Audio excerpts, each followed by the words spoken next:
ఆంధ్రప్రదేశ్ను వరించిన అదృష్టం. సుప్రీంకోర్టు జస్టిస్గా పాండురంగారావు నియామకం.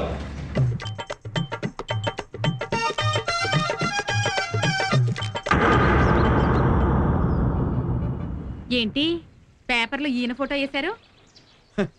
న్యాయం కోసం కన్న కొడుక్కే శిక్ష చేసిన మహానుభావుడమ్మా ఆయన్నే మన రాష్ట్రపతి గారు సుప్రీంకోర్టు జడ్జిగా చేశారు.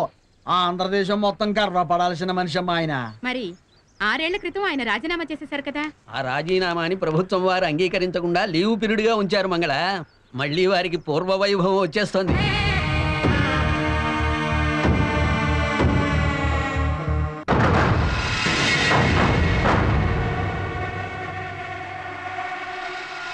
ఎలా భరించమంటావు నాన్న ఈ వార్త?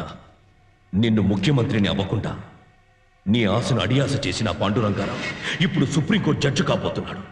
దేశంలో అత్యున్నతమైన పదవిని పొందబోతున్నాడు. ఇది జరగకుండా ఆపే మార్గం నాకు చూపించు.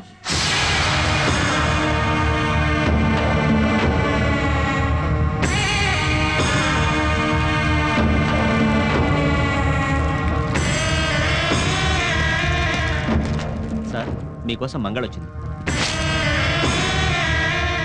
ఏమిటి ఇలా వచ్చావు?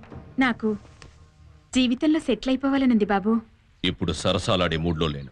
ఇప్పుడు నేను ఒళ్ళమ్ముకోవడానికి రాలేదు బాబు, తెలివమ్ముకోవడానికి వచ్చాను. అంటే తులసి నమ్ముతా. ఒప్పుకోదన్నా? దాని అందం కాదు, మీకు ఉపయోగపడే దాని బతుకు రహస్యం అమ్ముతా. ఏంటది? దీనికి నైట్ రేట్ చాలదు బాబు, లైఫ్ సెటిల్మెంట్ రేట్ ఇవ్వాలి. ఇస్తా, చెప్పు. తులసి ఎవరో కాదు, జడ్జి పాండురంగారావు కూతురు. నిజమా? ముదిరిపోతున్న నా అందం మీదొట్టు, లేదా ముద్దెక్కిస్తున్న దాని సొగసు మీదొట్టు.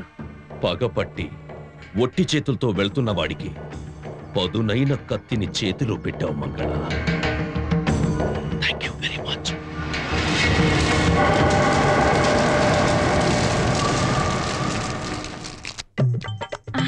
ఆహాహా, అబ్బా ఎంత సుఖంగా ఉందిరా. అబ్బా ఇంకొంచెం పైకి నొక్కరా, నరాలు సలిపేస్తున్నాయి. అబ్బా అక్కడే. ఆహాహా, ఒరే ఒరే ఏంట్రా వెళ్ళిపోతున్నావు? నీకు తాయిలు పెడతారా? ఓ నువ్వొచ్చావా? ఏంటిది? చెప్తే వినకుండా పాన్ పరాగులు నల్ల మందు తింటావు, ఒళ్ళంతా నొప్పులని రాత్రి అయ్యేసరికి ఏడుస్తావు. మానేయచ్చుగా. ఓ పిచ్చి మహమా, సుఖపడని కాడికి జీవితం దేనికి? చెట్టుకు పూసిన పువ్వు ఆలయంలోకి వెళ్తే దేవుడికి ఇష్టం, ఆడదాని తలకి వెళ్తే మగాడికి ఇష్టం. నీకు అర్థమై కావదులే.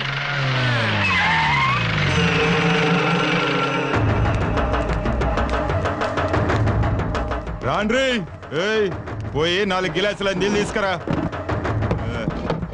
ఎవరు మీరు? మనుషులం. అయ్యో అయ్యో, అసలు ఏ వయసులో ఉన్న ఆడపిల్ల ఇంట్లో ఉంది? ఈ రాత్రి అంతా మీరు ఇక్కడ గడిపారంటే తెల్లారేసరికల్లా ఈ పిల్లతో నేను బ్రోతల హౌస్ నడుపుతున్నాను అనుకుంటారు. పిన్ని, నువ్వు నోరు మూసుకుంటావా? మీరు మర్యాదగా ఇక్కడి నుంచి కదులుతారా, లేక అందరిని పిలవమంటారా? పిలు, నువ్వే పైసలు తీసుకొని మమ్మల్ని రమ్మన్నావని చెప్తాం. ఇది అన్యాయం, మీకు దండం పెడతాను, దయచేసి ఇక్కడి నుంచి వెళ్ళిపోండి. ధర్మారావు సారు ఈ ఇల్లు మాకు అమ్మిండు. ఇంకెక్కువ మాట్లాడినావంటే మందుతోనే నిన్ను నలుచుక తింటా. ఎవర్రాదే?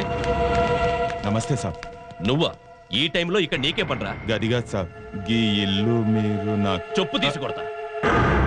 ఇల్లు అమ్ముతానన్నానని అర్ధరాత్రి పూటొచ్చి ఇక్కడ మేళం పడతారా? ఈ ఇల్లు నీకు అమ్మే సమస్య లేదు. పోండవతలకి పోండి. చూడమ్మా, సమయానికి నేను రాబట్టి సరిపోయింది. ఈరోజు వీళ్ళయ్యారు, రేపు ఇంకొకళ్ళు అవుతారు.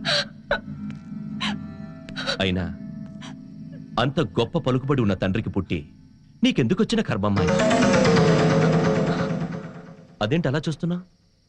మంగళ, తనకు తండ్రెవరో తెలీదా? లేదు బాబు, చెప్పొద్దని వాళ్ళమ్మ ఒట్టేయించుకుంది. అందుకని ఆదుకునే తండ్రుండగా ఎవరూ లేని అనాథగా బతకాల తను? చెప్పే. నేను చెప్పలేను బాబు, నేను చెప్పలేను. పిన్ని, మా నాన్నెవరు? చెప్పు పిన్ని, చెప్పు. నేను చెప్తాను. నువ్వు ఏ న్యాయమూర్తి ఎదురుగా యోగేంద్ర అనే హంతకుడి మీద సాక్ష్యం చెప్పావు, ఆ న్యాయమూర్తి పాండురంగారావే నీ తండ్రి.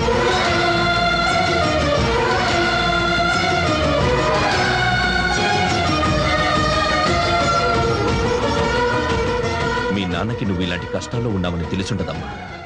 కన్న కొడుకే శిక్ష వేసిన ఉత్తముడాయన. నిన్ను తప్పకుండా ఆదుకుంటాడు. ఒక్కసారి వెళ్ళి ఆయన కలువమ్మా.